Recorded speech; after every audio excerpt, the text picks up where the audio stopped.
और मैं हूं अनिल कुमार। इस वीडियो में हम डिस्कस करेंगे जो यूपीएससी का ईपीएफओ का असिस्टेंट प्रोविडेंट फंड कमिश्नर का जो एग्ज़ाम होता है उसका सिलेबस क्या रहता है।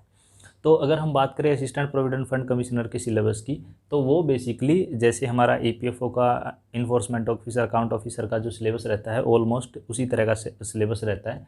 बट जो एपीएफसी का सिलेबस है थोड़ा सा वाइड एंड थोड़ा सा डीप रहता है। तो इसमें हम डिटेल में देखेंगे कि क्या क्या सिलेबस है, किस तरह से वो क्वेश्चन पूछते हैं। सबसे पहले वो आपके क्वेश्चन पेपर को 2 पार्ट में डिवाइड करते हैं। आपका जो सिलेबस है उसको 2 पार्ट में डिवाइड करते हैं। फर्स्ट जो पार्ट रहता है वो इंग्लिश का रहता है। ईपीएफओ में भी आपका फर्स्ट पार्ट इंग्लिश का रहता है जिसमें 20 क्वेश्चन आते हैं। और उसके बाद आपका जो सेकंड पार्ट रहता है वो रहता है जीएस का। जीएस में आपके ये 12 टॉपिक रहते हैं। इसमें हमारे 9 टॉपिक रहते हैं, इसमें 12 टॉपिक रहते हैं। सबसे पहले आपका आता है, इसमें 9 टॉपिक में इंग्लिश भी रहता है। इसके अलावा यहाँ पे टोटल 13 टॉपिक बन जाएंगे। करंट इवेंट रहेंगी। करंट इवेंट के बाद यहाँ पे जुड़ता है इंडियन कल्चर एंड हेरिटेज, जिसे हम आर्ट एंड कल्चर भी बोल सकते हैं, जो बेसिकली हमारा इसमें नहीं आता। फिर हमारे पास आता है Indian freedom movement of India, मतलब फ्रीडम मूवमेंट ऑफ इंडिया या मॉडर्न इंडिया कह लीजिए, वो आपका यहाँ पे भी रहेगा। फिर यहाँ पे आता है आपका गवर्नेंस एंड कॉन्स्टिट्यूशंस। यहाँ पे इंडियन पॉलिटी आता है आपका इन्फोर्समेंट में, और इसमें आपका governance and constitution of India दोनों आएंगे। यानी इंडियन पॉलिटी प्लस पॉलिटी का गवर्नेंस। जो गवर्नेंस आपने देखा होगा एडमिनिस्ट्रेटिव का जो कुछ पार्ट है वो इसमें आपका आएगा, जिसमें सिटीजनशिप एक्ट और ये सारी चीज़ें, OIC, CIO, ये सारी चीज़ें इसमें, NRI, ये सारी चीज़ें इसमें कवर होंगी। फिर आता है प्रेजेंट इकोनॉमिक ट्रेंड।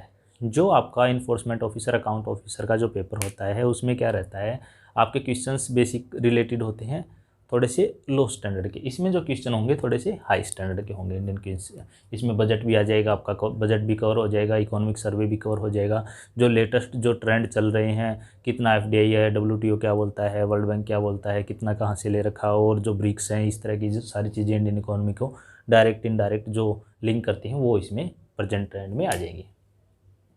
फिर आता है हमारे पास अकाउंटेंसी। अकाउंटेंसी के क्वेश्चन इसमें थोड़े से हैवी आते हैं। फिर आता है इसमें ऑडिटिंग। अकाउंटेंसी और ऑडिटिंग आपका अकाउंट ऑफिसर में भी आता है, आपका इसमें जो असिस्टेंट कमिश्नर है उसमें भी आता है। फिर आता है आपका IR। इसमें इंडस्ट्रियल रिलेशन और लेबर लॉज दोनों में ही हैं, लेकिन इसमें क्वेश्चन थोड़े से IR और लेबर लॉ के थोड़े से डेप्थ में पूछे जाएंगे। ठीक है जी। फिर वहाँ पे आपका इन्फोर्समेंट ऑफिसर का जो पेपर होता है उसमें सोशल सिक्योरिटी होता है। आपका सोशल सिक्योरिटी यहाँ पे इसका करंट में और इनमें सब में मिला के आ जाता है वो भी। फिर आपका आता है basic knowledge of computer. Computer की नॉलेज दोनों जगह, आपके दोनों जगह कंप्यूटर से रिलेटेड क्वेश्चन आते हैं। फिर आता है आपका जनरल साइंस। जनरल साइंस यहाँ भी आएगा, जनरल साइंस वहाँ भी आएगा, तो जनरल साइंस आपको पता होना चाहिए। फिर आपके पास आता है general mathematics. Mathematics 10th level का जो मैथमेटिक्स होता है वो इसमें आएगा। 10th लेवल का बेसिकली जो एडवांस मैथ आप हटा दीजिए, जो बेसिक मैथ है, अर्थमेटिक मैथ है, वो आपका इसमें आएगा, जिसमें मेंसुरेशन तक के क्वेश्चन होते हैं वो आपके इसमें आ जाएंगे। ठीक है जी। स्टैटिस्टिक्स की अगर हम बात करें तो उसमें स्टैटिस्टिक्स में बेसिकली मीन, मीडियन, मोड और प्रोबेबिलिटी टाइप के क्वेश्चन इसमें रहते हैं। फिर आता है मेंटल एबिलिटी। मेंटल एबिलिटी के भी कुछ क्वेश्चन इसमें ऐड होते हैं। तो कुल मिला के बात ये आती है हमारे पास, जो असिस्टेंट प्रोविडेंट फंड कमिश्नर का जो एग्ज़ाम होता है उसमें जो सिलेबस होता है आपका वो थोड़ा सा इससे डेप्थ में होता है। इसमें थोड़ी सी तैयारी ज़्यादा मांगते हैं। तो अगर मान लो अगर हम बात करते हैं अब की बार ये वाला एग्ज़ाम आता है, तो जैसे ही आपका ये एग्ज़ाम हो इन्फोर्समेंट ऑफिसर का, जैसे ही आपका एग्ज़ाम हो 5 तारीख को, 5 सितंबर को, तो उसके बैक टू बैक एग्ज़ाम ज़रूर आएगा। बैक टू बैक एग्ज़ाम या तो इन्फोर्समेंट ऑफिसर का आएगा, या इन्फोर्समेंट ऑफिसर और अकाउंट ऑफिसर की बैक टू बैक वैकेंसी आएगी। ठीक है जी। ये नहीं आई तो असिस्टेंट प्रोविडेंट फंड कमिश्नर का आपका एग्ज़ाम 100% दोनों में से एक एग्ज़ाम आपको मिलेगा। अगर ये मैं आपको पहले ही बताता हूँ, अगर आप इनके नोटिफिकेशन, अगर आप इनको फॉलो कर रहे हैं, ईपीएफओ की साइट पे जा रहे हैं, तो आपको पता होगा इन्होंने पिछले साल दिसंबर में बोला था कि हम 1200 इन्फोर्समेंट ऑफिसर लेंगे। फिर उसके बाद इन्होंने ये भी बोला था कि हमारे पास जो डेपुटेशन पे कुछ हमें इन्फोर्समेंट जो प्रोविडेंट फंड कमिश्नर चाहिए। तो रिटायरमेंट के बाद इनके पास प्रोविडेंट फंड कमिश्नर की भी वैकेंसी बहुत है और इन्फोर्समेंट ऑफिसर की वैकेंसी बहुत है। तो अब यहाँ पे क्या है, अब आपको जैसे ही एग्ज़ाम हो आपको सिलेबस नहीं छोड़ना, आपको थोड़ा सा ये चीज़ें और इंक्लूड करने लेनी है उसमें। एक तो इंडियन आपका जो कल्चर एंड हेरिटेज आपको फोकस करना है, फिर गवर्नेंस का जो पार्ट है उस पर थोड़ा सा ध्यान देना है। और ठीक है जी, फिर उसके बाद जो जर्नल आपका स्टैटिस्टिक्स के कुछ पोर्शन है उसको आपको ध्यान में रखना है, ऑडिटिंग का, और इसमें एक इंश्योरेंस भी जुड़ जाएगा आपका,